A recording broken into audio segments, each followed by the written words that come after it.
నమస్తే. మన గాంధీగిరి వార్తలకు స్వాగతం. రామగుండం పారిశ్రామిక ప్రాంత రౌండప్. ఈరోజు గాంధీగిరి అందిస్తున్న ప్రత్యేక వార్తలు చదువుతున్నది దయానంద్ గాంధీ. వార్తల్లోని ముఖ్యాంశాలు.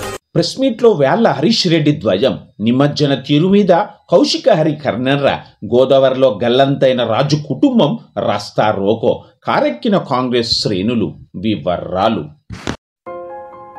ఈ రోజు గాంధీగిరి వార్తలను సమర్పిస్తున్నది శ్రీకాంత్ కంటి దవాఖానా. కోల్బెల్ కు కంటిపాప, అన్ని వర్గాలకు వెలుగు కిరణం. డాక్టర్ శ్రీకాంత్ సారథ్యంలో వైద్య సేవల్లో శ్రీకాంత్ కంటి దవాఖానా. ఏప్రిల్ 15 నుండి ప్రతి గురువారం ఉచిత వైద్య నేత్ర శిబిరం. కంటి పొరకు ఆపరేషన్ 5,000 రూపాయలకే చేయబడును. లక్కం భిక్షపతి కార్యనిర్వహణలో శ్రీకాంత్ కంటి దవాఖానా, లక్ష్మీనగర్, గోదావరికని. Phone number 8074911632. గోదావరికని పారిశ్రామిక నగర శివార్లోని గోదావరి బ్రిడ్జిపై నుంచి నిమజ్జన కార్యక్రమం జరగగా ఈరోజు అపశృతి చోటు చేసుకుంది. రామగుండం అక్బర్ నగర్కు చెందిన వినాయకుణ్ణి నిమజ్జనం చేస్తున్న క్రమంలో భక్తుడు రాజు అనే యువకుడు ప్రమాదవశాత్తు నదిలో పడిపోయాడు, గల్లంతయ్యాడు. కాగా నదిలో గల్లంతైన రాజు కోసం రెస్క్యూ చేయడంలో అధికారులు పట్టించుకోవడం లేదని నిరసనగా అక్బర్ నగర్కు చెందిన వారితో పాటుగా రాజు కుటుంబం సభ్యులు ఆందోళన దిగారు. బ్రిడ్జి మీద రోడ్డుపై బైఠాయించారు. బీఆర్ఎస్ నాయకుడు కౌశిక హరి ఈ ఆందోళనకు సంఘీభావంతో వారితో నిలబడ్డారు. చివరకు గోదావరికని ఏసీపీ ఎం రమేష్ ఇచ్చిన హామీతో పరిస్థితి శాంతించింది.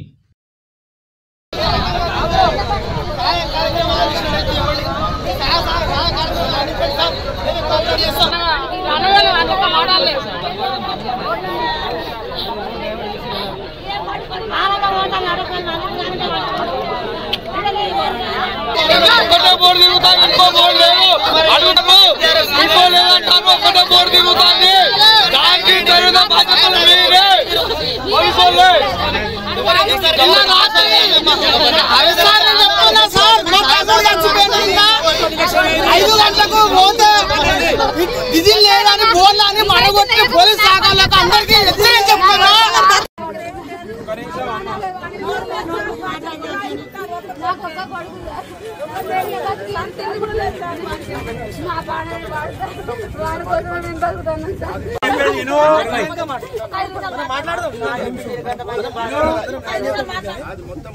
ఏం చేసినా సార్లు వచ్చి చేయాల్సిందే. నీళ్లు బంద్ చేయించినాం, మొత్తం నీళ్లు బంద్ చేయించినాం. ఎక్కడికంటే అక్కడికి బోట్లు ఎక్కడికి కాళేశ్వరం అవతల దాకా వెతికిస్తున్నాం. అది బాధ్యత.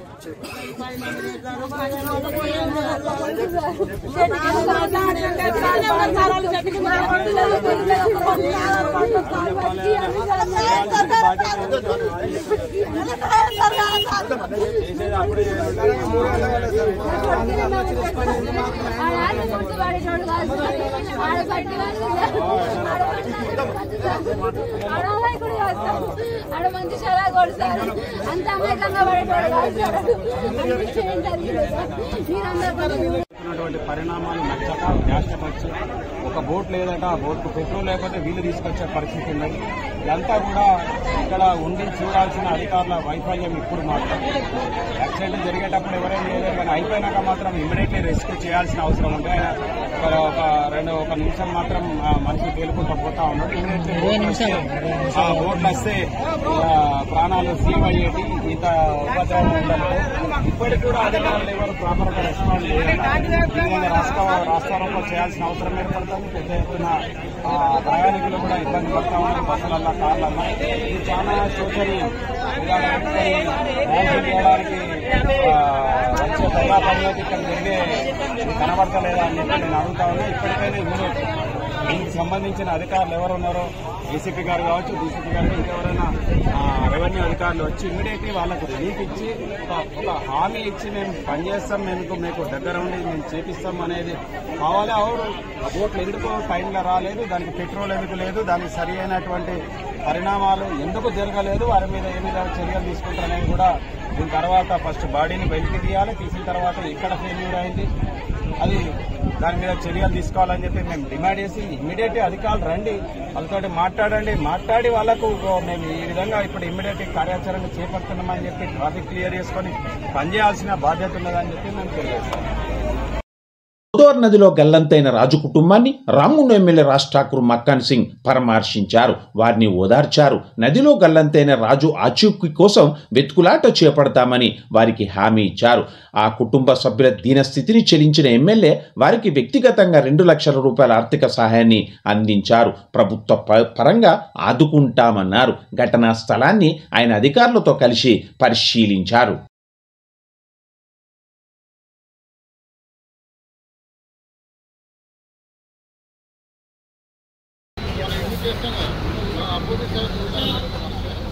మధ్యలో మనం బ్యారికేడ్ పెట్టుకోవాలి.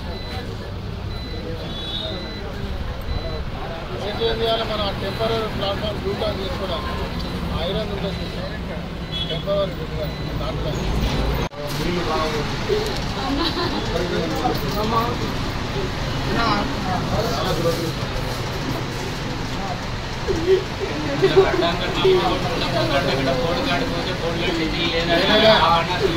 వరకు కూడా ఆ ఫ్లోలో ఆయన కొట్టుకుంటుంది.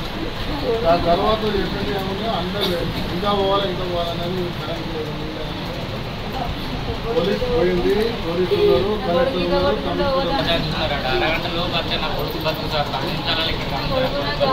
అది కరెక్ట్ కాదు.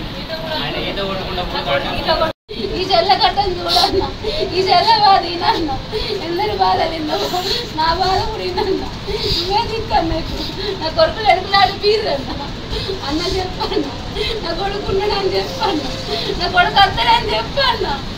అన్న ఓ కొడుక, నా పెద్ద కొడుకు మీరందరూ వచ్చిండు. నా కొడుకు 1000 మంది ఉన్నారు, నా కొడుకు ఒక్కడే.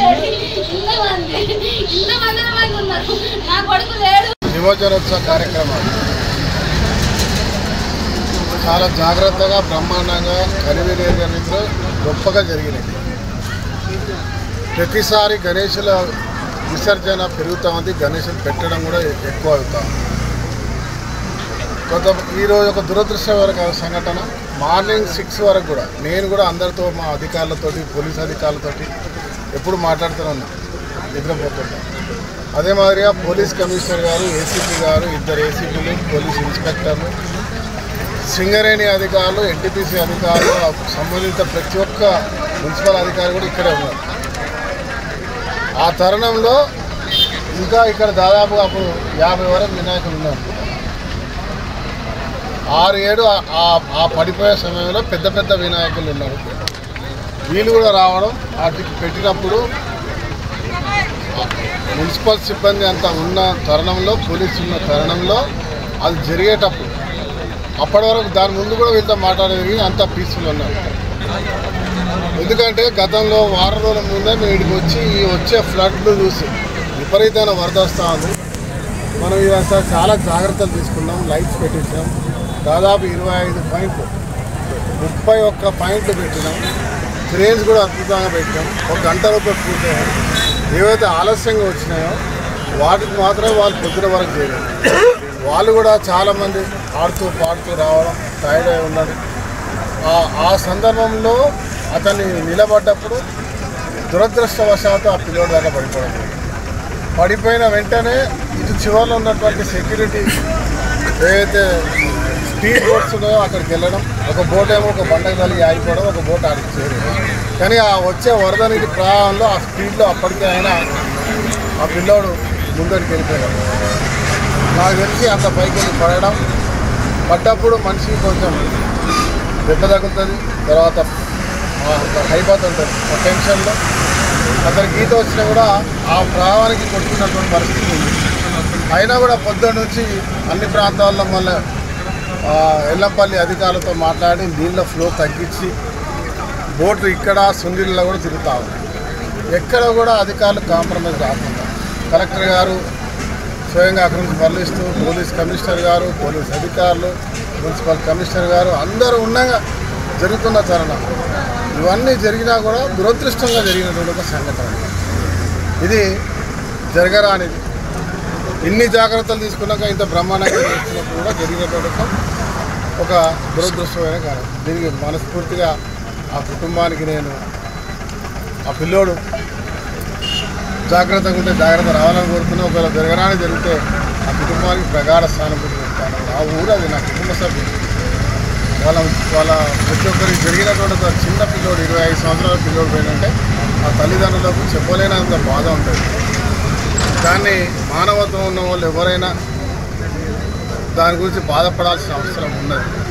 కానీ దీనికి కూడా రాజకీయం చేయాలని మాట్లాడటం ఏంటంటే వారికి మీరే మాట్లాడాలి.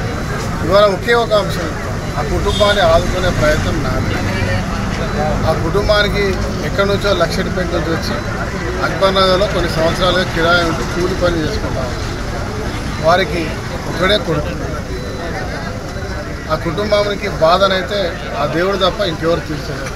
కానీ ఒక మానవుడిగా మా కుటుంబ సహచరిగా వాళ్ళని కూడా మేము దృష్టిలో పెట్టుకొని వారిని తప్పకుండా ఆదుకుంటాం. నా సొంతగా ప్రభుత్వంతో కాకుండా నేను ఒక 2 లక్షల రూపాయలు ఆ కుటుంబానికి మేము ఇస్తా ఉన్నాం. దాంతోపాటు నాకు ఇప్పుడే ఏడుస్తూ చెప్తా ఉన్నాను, మాకు ఇల్లు లేదు, మాకు భూమి లేదు అని. హరి కూడా చెప్తా ఉన్నారు, వారి ఇంటి పక్కనే ఉంటుంది. ఈ సందర్భం కాదు కావచ్చు, కానీ వారికి ఇంటికి సంబంధించిన ఏర్పాట్లు చేస్తాం. వారిని ఆదుకునే పూర్తిగా అన్ని రకాలుగా ఆదుకునే ప్రయత్నం ఖచ్చితంగా చేస్తాం. మరోసారి వారికి నేను, మా అధికారులు, జిల్లా యంత్రాంగం, రామగుండం అందరు ప్రజలు ఆ దేవదేవుడు గణానాన్ని ఆ కుటుంబానికి ధైర్యాన్ని ఇవ్వాలని మనతో వాచ కోరుకుంటాం. గోదోర్కన్ పారిశ్రామిక నగరంలో నిన్న జరిగిన గణేష్ నిమజ్జనంలో పలు పార్టీల నేతల కలయిక ప్రత్యేక ఆకర్షణగా నిలిచింది. రామగుండం ఎమ్మెల్యే రాజ్ ఠాకూర్ మక్కాన్ సింగ్ స్థానిక చౌరస్తాకు చేరుకున్న నిమజ్జనానికి వెళ్తున్న గణనాథులకు స్వాగతం పలికారు. ఈ సందర్భంలో ఎమ్మెల్యే చేసిన నృత్యం పలువురిని ఆకట్టు.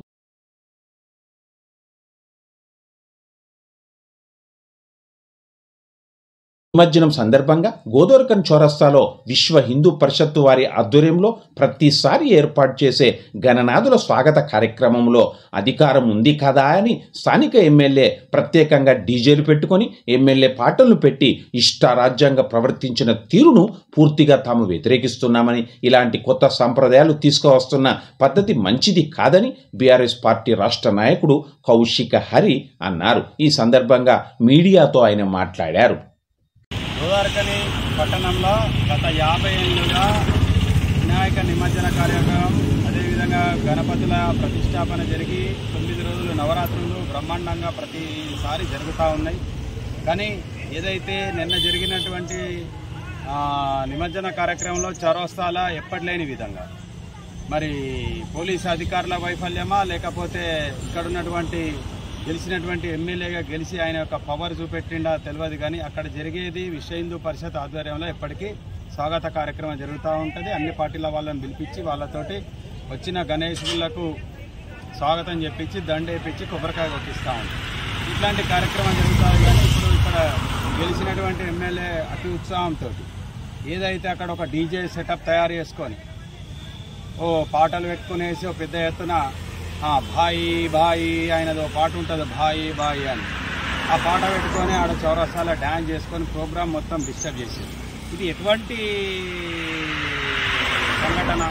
దీనికి పోలీసు వాళ్ళు ఏ విధంగా అనుమతించారు? ఇది ఒక గోదావరికంలో ఆయన ఒక్కడే ఉన్నాడా లీడర్? ఒక పార్టీకి 4 లీడర్లు ఉన్నారు. మనిషి ఒక డీజే తెచ్చుకొని ఆడ పెట్టుకొని డ్యాన్స్ చేస్తే ఏ విధంగా ఉంటుంది?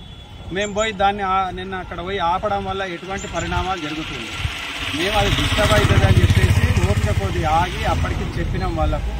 ఇది దయచేసి పోలీసు అధికారులు గమనించాలి. ఈ చర్య ఇది ప్రతి సంవత్సరం పునరావృతం అయితే ఎవరు దీన్ని బాగు చేయగలుగుతారు? ఇది పూర్తిగా దేవుని దగ్గర ఈ కార్యక్రమాలు డిస్టర్బ్ చేయడం. ఇది ఒక్క గణేశుండే కాదు, మొన్న రేణుకా ఎల్లమ్మది వాళ్ళు కార్యక్రమం పెట్టుకుంటే అక్కడొకటి స్వాగతం పెట్టేసుకొని వాళ్ళు సపరేట్ పెట్టుకొని పిలిచి డిస్టర్బ్ చేయడం జరిగింది. అదేవిధంగా ఏదైతే కృష్ణుడి జయంతి కార్యక్రమం, ఉట్టికొట్టే కార్యక్రమం అయితే ఎవరి లీడర్లను పిలవద్దు, ఒక్కరిని పిలవాలనే సాంప్రదాయం పెట్టుకొని ఎవరి ఊళ్ళో పిలవకుండా ఇలాంటి భయభ్రాంతులకు గురి చేస్తున్నటువంటి ఎమ్మెల్యే మక్కాన్ సింగ్ గారు, మీరు దేవుడు అంటే ప్రేమ లేదు.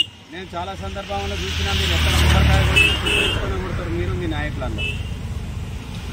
మీకు ఇప్పటికైనా ఆ గణపతి దేవదేవుడు ఆదిదేవుడు మీకు ఇప్పటికైనా తెలివి ఇవ్వాలని చెప్పి, మంచి హృదయం ఇవ్వాలని చెప్పి, ఈ ప్రాంతాన్ని మంచిగా పాలించే బుద్ధి నీకు ఇవ్వాలని చెప్పి నేను దేవుని వేడుకుంటా ఉన్నాం. అదేవిధంగా నీకు ఎట్లా మమ్మల్ని మేము అడిగిన దానికి జవాబులు చెప్పే చేత కాదు, కానీ మీ కింద మనుషులతో తిట్టిపిచ్చుడు ఒకటి వస్తుంది. నువ్వు కానీ నీ కుటుంబం కానీ మమ్మల్ని నువ్వు తిట్టిపిచ్చే మీ నాయకులు కానీ అందరు కూడా సుఖ సంతోషాలతోటి ఉండాలని చెప్పి ఆ గణపతిని నేను కోరుతా ఉన్నా. ఇంకోటి ఆ గణపతి నువ్వు చేసే స్కాములు కూడా తక్కువ చేయాలని చెప్పి చెప్తా ఉన్నా.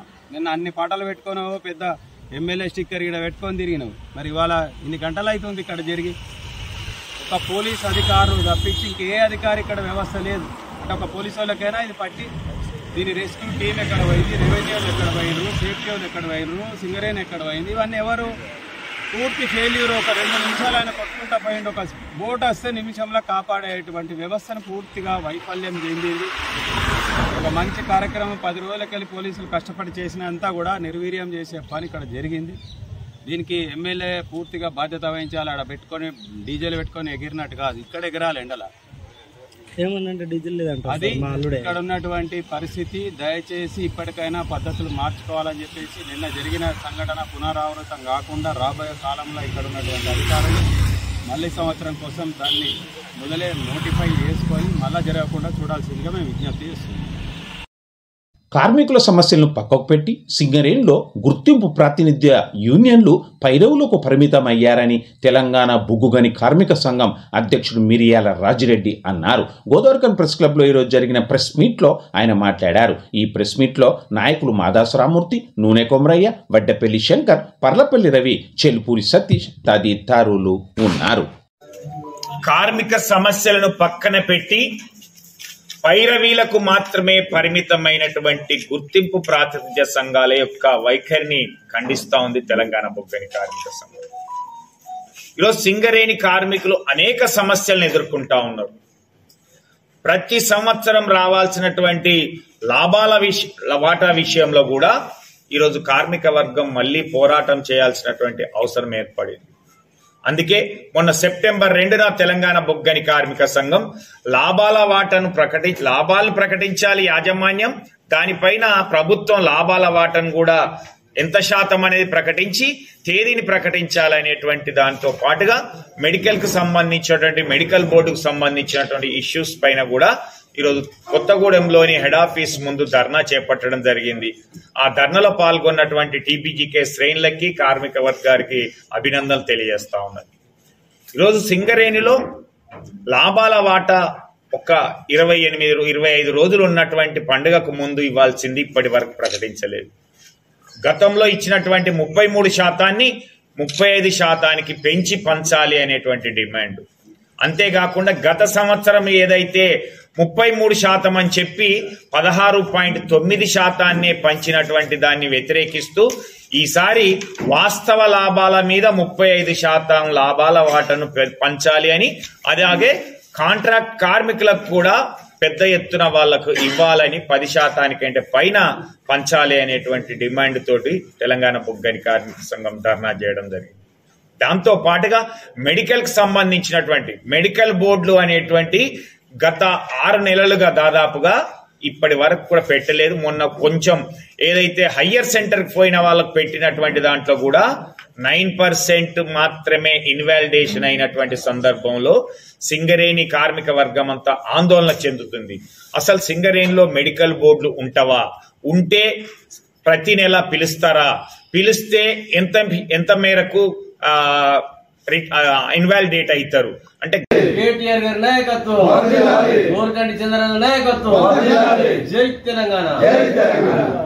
పాలకుర్తి మండలం టక్కలపల్లికి చెందిన పలువురు కాంగ్రెస్ పార్టీ నాయకులు ఈ రోజు కారెక్కారు. బీఆర్ఎస్ తీర్థం పుచ్చుకున్నారు. వీరికి రామగుండం మాజీ ఎమ్మెల్యే కోరకంటి చందర్ పార్టీ కండువాలను కప్పారు, పార్టీలోకి ఆహ్వానించారు. ఈ సందర్భంగా పార్టీ జిల్లా అధ్యక్షుడు కోరకంటి చందర్ మాట్లాడుతూ కాంగ్రెస్ పార్టీ అంటేనే మోసమని, గత ఎన్నికల్లో అభయహస్తం పేరిట హామీనిచ్చి అధికారంలోనికి వచ్చిన తర్వాత హామీలను అమలు చేయకుండా ప్రజలను ఇబ్బందికి గురి చేస్తున్నారని, కేసీఆర్ పాలనలో సంతోషంగా ఉన్న తెలంగాణ రైతాంగం కాంగ్రెస్ పాలనలో గోసపడుతున్నారని అన్నారు. రామగుండం పారిశ్రామిక ప్రాంతంలో రోడ్ల వెడల్పు పేరిట కక్ష సాధింపు చర్యలను స్థానిక ఎమ్మెల్యే చేస్తున్నారని ఆరోపించారు. క్వార్టర్స్, కట్టడాలు, చిరు వ్యాపార దుకాణాలు కూల్చడం తప్ప ఇక్కడ చేసింది ఏమీ లేదన్నారు. ఈ కార్యక్రమంలో నాయకులు ములకల కొమరయ్య, బండి శ్రీనివాస్, నారాయణ దాస్ మారుతి, బండి శ్రీనివాస్, చిలకలపల్లి శ్రీనివాస్, రాజన్న, హుస్సేన్ తదితరులు ఉన్నారు. ఈరోజు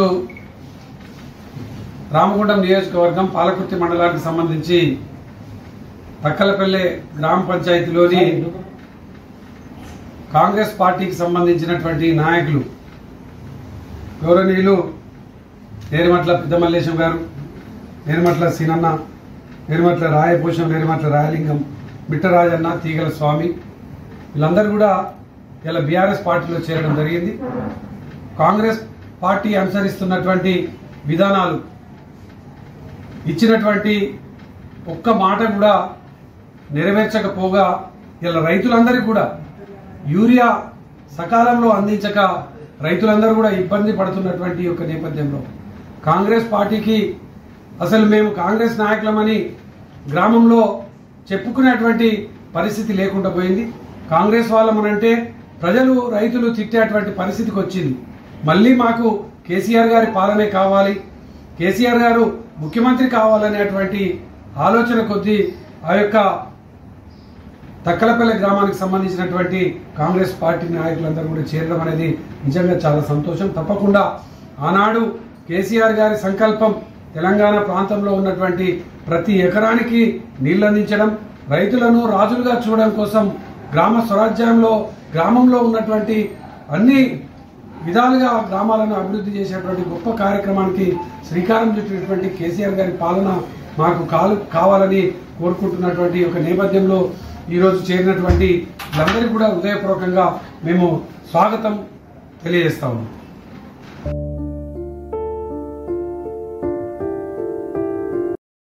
సింగరేణి గడ్డ మీద అందరికీ సుపరిచితులుగా, కార్మిక వర్గ ఆరోగ్యానికి గుండె చప్పుడుగా సింగరేణి భవన్లో డిప్యూటీ సీఎంఓగా పనిచేస్తున్న డాక్టర్ కె బాలకోటయ్య వెలుగొందుతూ ఉన్నారని పలువురు పేర్కొన్నారు. డాక్టర్ బాలకోటయ్య పుట్టినరోజు ఈ రోజు. ఈ సందర్భంగా డాక్టర్ వీరాభిమాని రాజు అపురూప కానుకగా జ్యోతి గాంధీ ఫౌండేషన్ నిర్వహణలో నిస్సాయులకు అపహనాస్తం అందించారు. పేద కుటుంబాలకు చెందిన వృద్ధులకు పాకెట్ మనీని అందించారు. వారి మధ్య బర్త్డే కేకును కట్ చేశారు.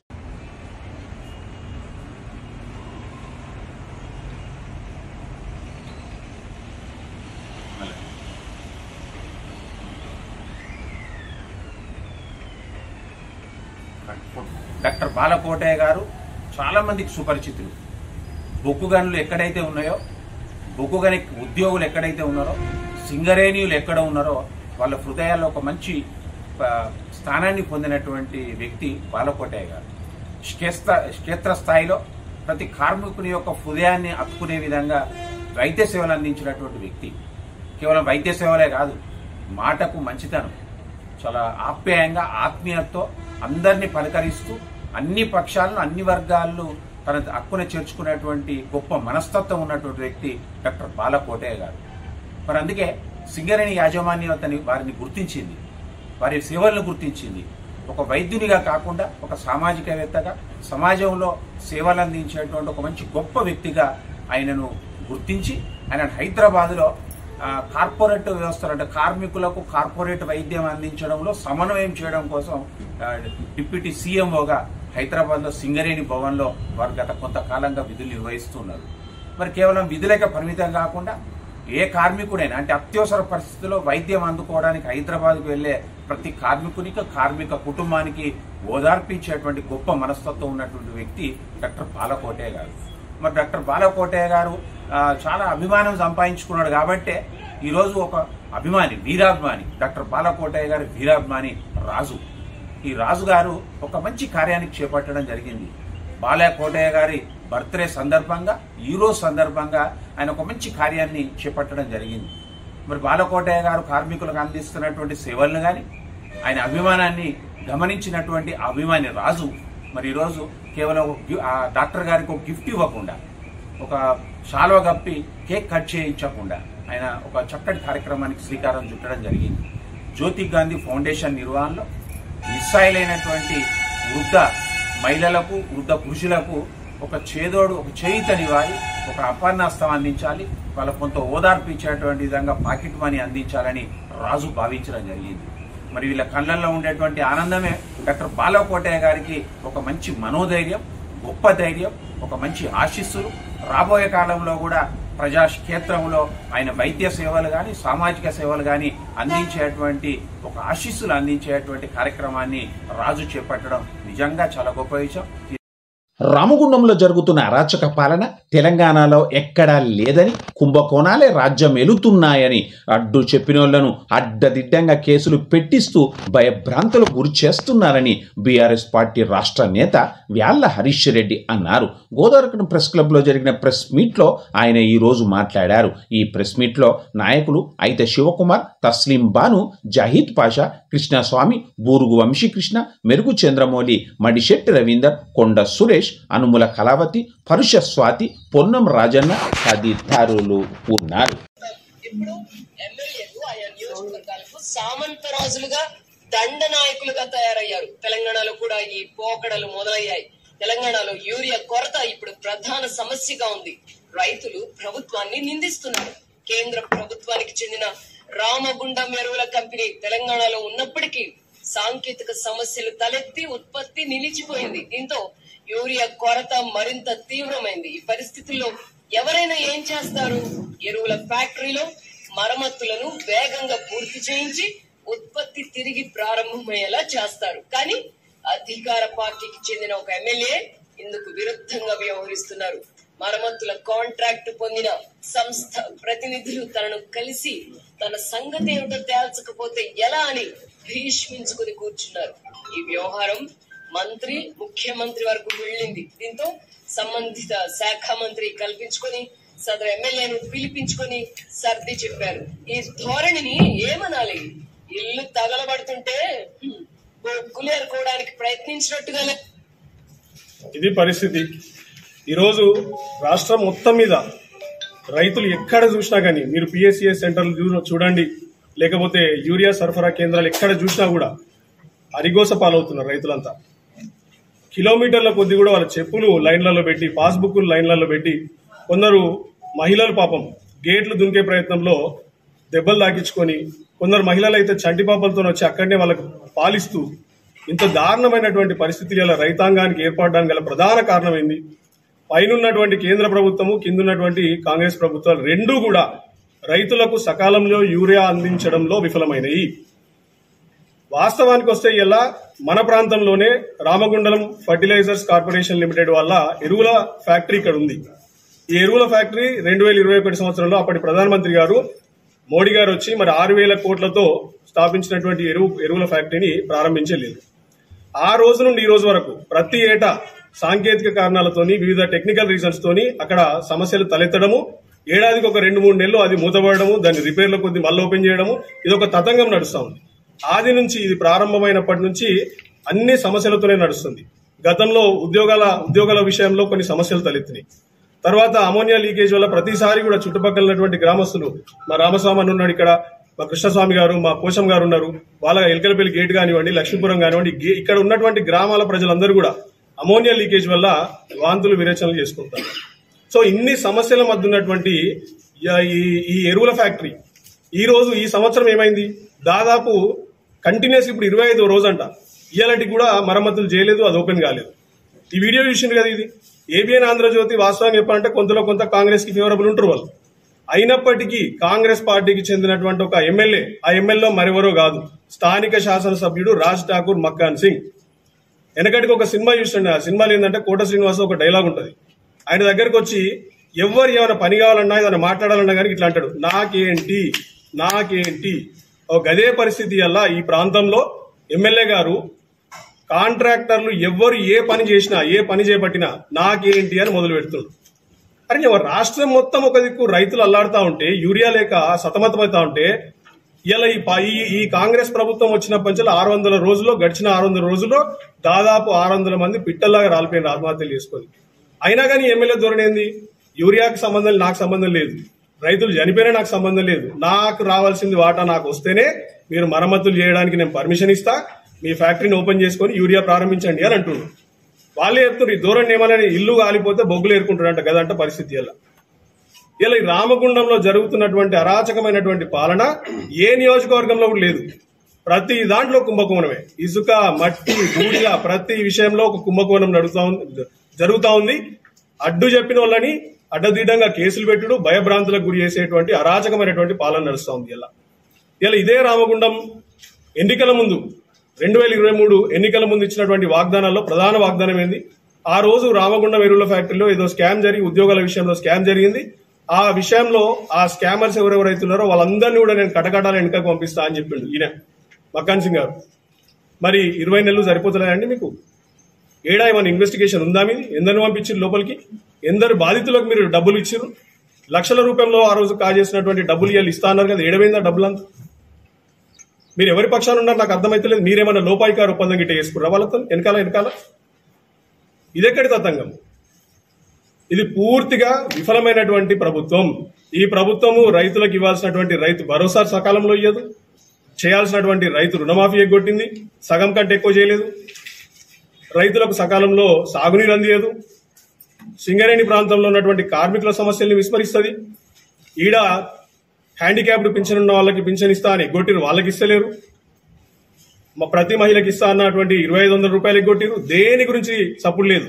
ఈడ సింగరేణి క్వార్టర్స్ కట్టిస్తా అన్నారండి. స్థానిక ఎమ్మెల్యే గారు ఎన్నికల ముందు ఇచ్చినటువంటి ప్రధానమైనటువంటి వాగ్దానం ఏడమైంది? అది ఎక్కడ పోయింది? ఈడ 22 ఎకరాలు ఉంది మనకి ఈడ సిటీ మధ్యలో.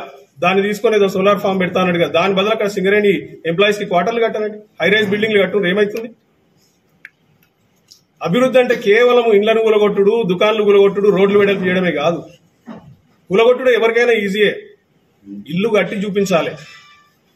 ఒక ఇల్లుని 30 ఏళ్ల నుంచి ఒకరు నిర్మించుకొని వాళ్ళ కుటుంబము, వాళ్ళ మనవళ్ళు, వాళ్ళ పిల్లలు పెళ్లి చేసి వాళ్ళ మనవళ్ళు తరతరాలుగా అక్కడ నివసించినటువంటి కుటుంబాలు బతికి పెరిగి పెద్దగా అయితే ఆయనకి ఎమోషన్ తెలుస్తుంది.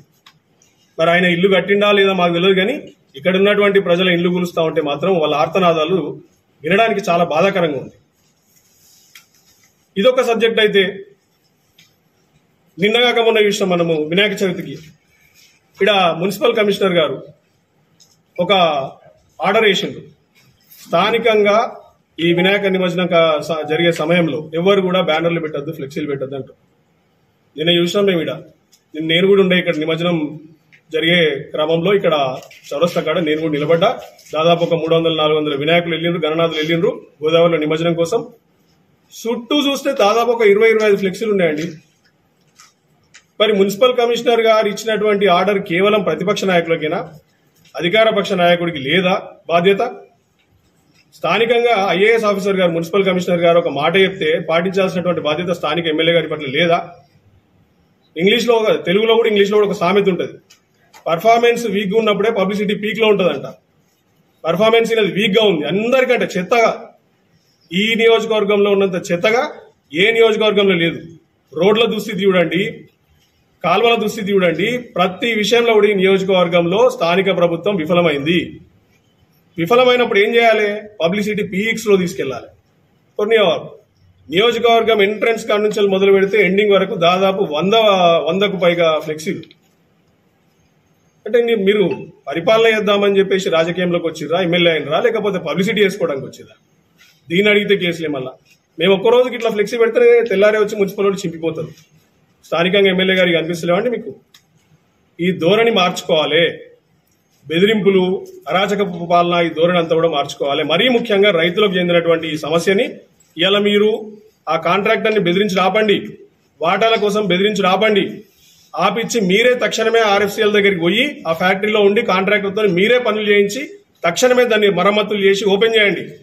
అట్లయితేనే రైతులకు సకాలంలో రైతులకు యూరియా అందుతుంది. ఇలా రాష్ట్రం మొత్తం మీద కూడా యూరియా అందక బ్లాక్ లో దాదాపు 100-120 రూపాయలు బస్తాకి ఎక్కువ అమ్ముడు పోతుంది.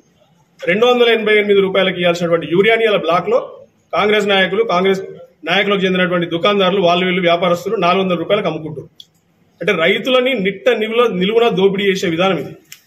ఇప్పటికైనా మీ విధానాలు మార్చుకొని, మీరు చేస్తున్నటువంటి దందాలు మార్చుకొని మీరు వెళ్ళండి. అక్కడికి వెళ్ళి ఆ ఫ్యాక్టరీలో మరమ్మతులు చేసి ఖచ్చితంగా కూడా ఆ యూరియా ప్రారంభించండి, రైతులకు సకాలంలో అందించండి. లేకపోతే ఖచ్చితంగా ఇలా ఇక్కడ ఈ నియోజకవర్గం నుండి మొదలుకుంటే ప్రతి ఒక్క నియోజకవర్గంలో రైతులందరూ ఇలా రెడీగా ఉన్నారు. మీరు స్థానిక సంస్థల ఎన్నికలు పెట్టండి, మీకు దమ్ముంటే మిమ్మల్ని బొందబెట్టుడు మాత్రం ఖాయం.